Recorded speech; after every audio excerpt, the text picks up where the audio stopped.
Does your craft space look more like an explosion than a creative oasis? Don't worry, I've been there too. Today, I'll show you how to transform your space from chaos to cozy without spending a fortune.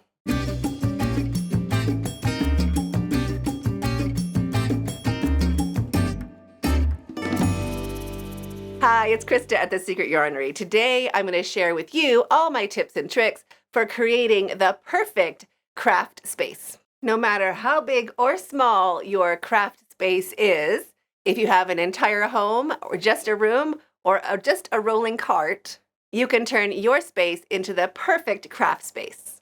By the end of this video, you will have a ton of ideas and inspiration for displaying your supplies, displaying your finished objects, and creating the perfect space for you that inspires creativity. To help you create your perfect craft space even easier, there is a free checklist available on my website, secretyarnery.com. Just scan the QR code right there and download your own copy. Location, location, location. We are going to start with the main, biggest, most important part of it, which is picking the ideal location. Now go around your home or your room and find a nice quiet area that you like. If you're lucky enough to have a window, arrange your space so that your window is on your non-dominant side. So I'm right-handed, so my window is going to be on the left side. Pick your favorite chair, sofa, or bed and put it in that area. If you're using a chair, go ahead and add a footrest. Now hop onto that chair, bed, or sofa and just arrange yourself, get a cushion, and make sure you are comfortable with good back support. Add a side table with a charging station. This is great so you can charge your phone, keep track of things, also a good spot for the remote control, everything you need right beside you. Now position a TV or a monitor or your speakers across from you, preferably at eye height. If whatever you're looking at is off to the side, you'll find yourself getting a bit of a stiff neck, so make sure this is what you're doing. From crochet to TV, just like that, it's much better on your neck. Add a mirror somewhere nearby, so if you're making hats or you want to just check how something looks in the mirror, you can just pop up and check what it looks like without having to leave your area. Add a shelf to display your finished objects. Now decorate with a few of your favorite things, anything that you're proud of, that gives you joy, that makes you happy. Add it into that space. So that's the location and what you need in that location. Now we're going to talk about setting up your supplies. Now this could be anything. If you're painting, it's paints. If you crochet or knit, it's yarn. If you sew, it's going to be your fabric. But what you want to do is figure out a way of displaying your supplies in a way that you can see everything that you have. It can be on shelves like I do. It can be in a drawer. It could be in the top of a closet. It could be in bins underneath your bed. You just want to be able to see all of your supplies. Now you want to organize those supplies in rainbow order, and then by either type. For yarn, it would be by weight, so starting with the thick and going to the thin, or vice versa. And if it is fabric, the same thing. Thicker fabric, like upholstery fabric, down to like the satins. However you want to do it, but starting in the rainbow. Now that you have your main supplies all organized, you want to snap a picture. So just grab your phone, snap a picture, and then hop onto WhatsApp,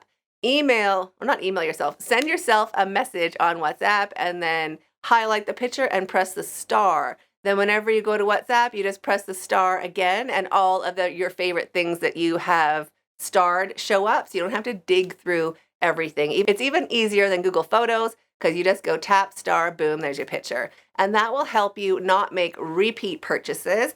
If I could share with you the amount of times I have come home with green yarn or red yarn when I needed the opposite. So definitely take a picture, because then you can just see what you have, and it really helps minimize repeat purchases. Now, if you have written patterns, go ahead and organize them by category. I use binders and sheet protectors, so each category has a binder. And then when I get a new pattern or I make a new pattern, I just pop it into that category on the top page, the top page protector, so that it's chronological. My newest patterns for that category on top, and the OG old ones are at the very back. So in your mind, you're like, oh, how long ago was that? And you can flip through to find your things without having to reorganize alphabetical or any other crazy way. that keeps, like, that adds a chore to your list. This does not add a chore, and then you can know where all of your patterns are anytime. Now you want to set up a WIP area. By WIP area, I mean works in progress. Now I know a lot of people only work on one thing at a time. That's great. Just have your area for your one project at a time. For me, I work on about 5 or 6 at a time, and then I also have a bunch that either I was working on and I kind of missed the season, it took too long to do, or I've lost my oomph. So for active WIPs, keep your active WIPs in one spot, easy to reach, easy to put away. You don't want to have to get up from that crochet area or that craft area and put something away, because guess what? We won't. We'll just get up and then the mess starts. So we want to minimize the mess. Get an area, a drawer, a shelf, a trolley where you can just toss your works in progress in that area and keep them handy and your whole area clean. So now that your active WIPs are in an area right where you need them to be, you also want to be thinking about, if you're like me, your MUFOs. That is maybe unfinished objects. We're not sure. They're not a WIP. They're a MUFO. MUFO is maybe an unfinished object. So if it's a MUFO, I have a separate area, and I like stacking baskets for everything, to be honest, but especially for my MUFOs, because you can get a bunch together. It doesn't take up so much space, just however much yarn or craft supplies are in the bottom of each basket is where they will be. And then if you're like, oh yeah, I want to keep working on that, they're in an area, but they're not in your main area. You're not looking at them every day being like, oh my gosh, I didn't do that. I feel so bad. Ugh. No, you're not. You're looking at the things that you are using, that you're working on. The MUFOs are sitting over there waiting for you. And then when maybe once a year or twice a year, you go through your MUFOs and you decide what's actually an UFO, a UFO, unfinished object, and then put those, either frog them back, just get the yarn back, donate them as is, or if you're going to work on it in the future, but it's just the wrong time of year, or you need supplies, something's missing from it, get those great, let me get them, I'll show you. Get these zipper bags. This is a 14-inch by something or other. It's a big one. And then this is standard A4 size or letter size. So I put my unfinished objects in here, and then I stack them like books. So you can just kind of see the spine. I also put the hook size inside. And then you have them if you want to go back to them at a different time of year or when you are ready to keep working on it. Now, the next tip is the most phenomenal tip I could ever give you. It has been a game changer. It took me like 15 years to figure it out. Go to your Dollar Tree or your local inexpensive store and look for rolling fridge baskets. So they're rolling fridge baskets, and they just slide in and out. They're beveled on the one side. Let me grab one to show you. Just like this. So they're beveled on the one side, and they slide in and out of your fridge. They're nice and tall and skinny, kind of like magazine files, but jumbo. And then I have 12 of these, all by color. And then whenever I have a used ball of yarn, I just toss it into that color bin.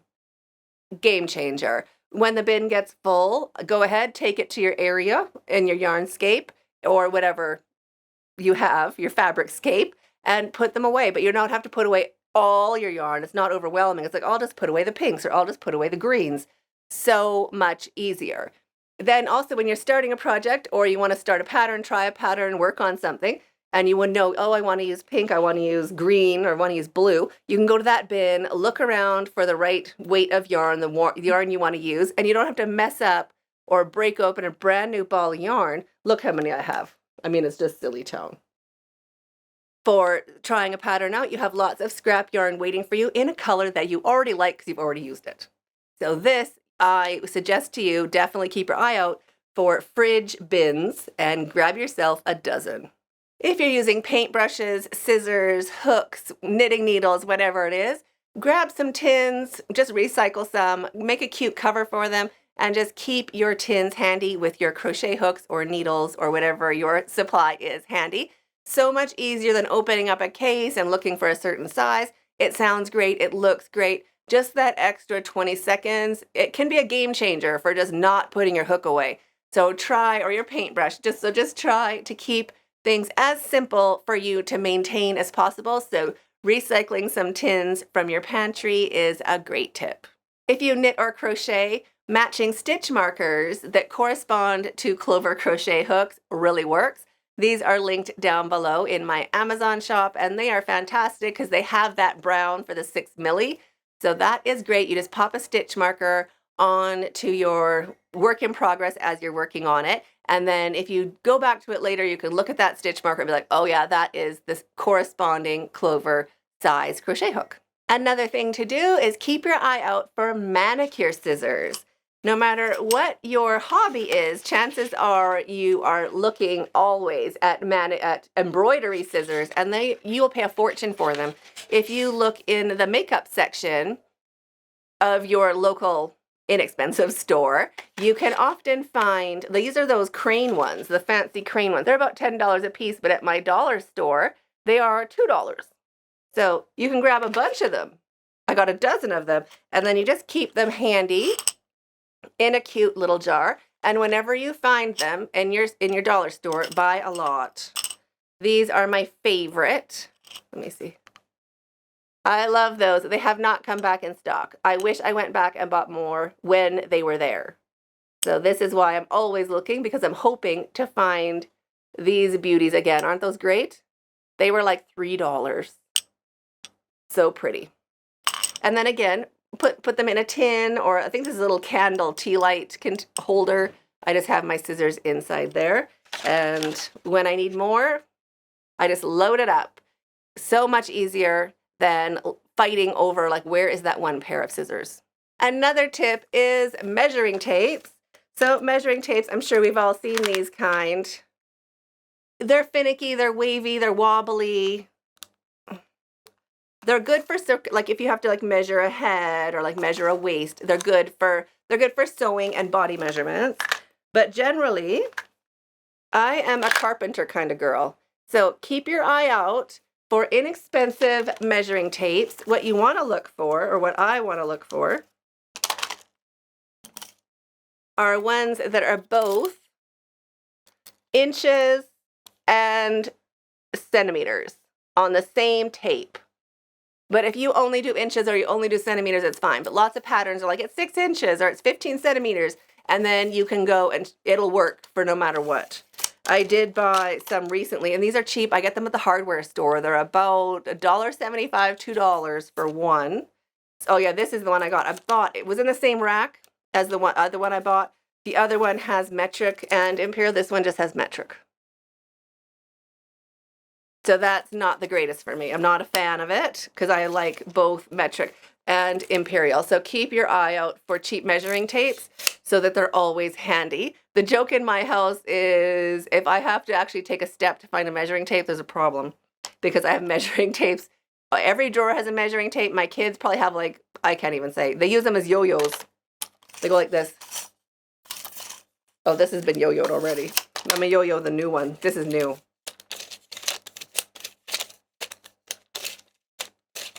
I'm not as good as they are. Anyway, they've yo-yoed all of my tapes. Some of them are so sticky. So these are what's left. I bought about 30. I probably have about 10, maybe 12. Anyway, keep your eye out for cheap measuring tapes. Another thing you want to keep your eye out for and just keep handy, not necessarily in your night table, but definitely with your books or somewhere in your craft space, is a color wheel.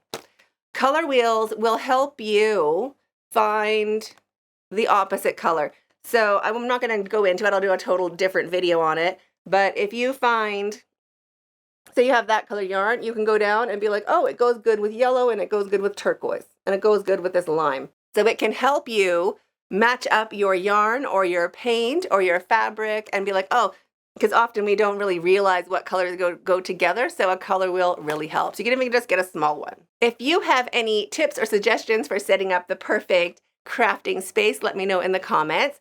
And thanks so much for popping by. I'm waiting for you in that video up there. If you enjoyed this, go ahead, subscribe, and like the video, and stay hooked. Yay! I wonder what I forgot. I feel like I forgot a lot. I don't know. We'll find out. Let me know in the comments.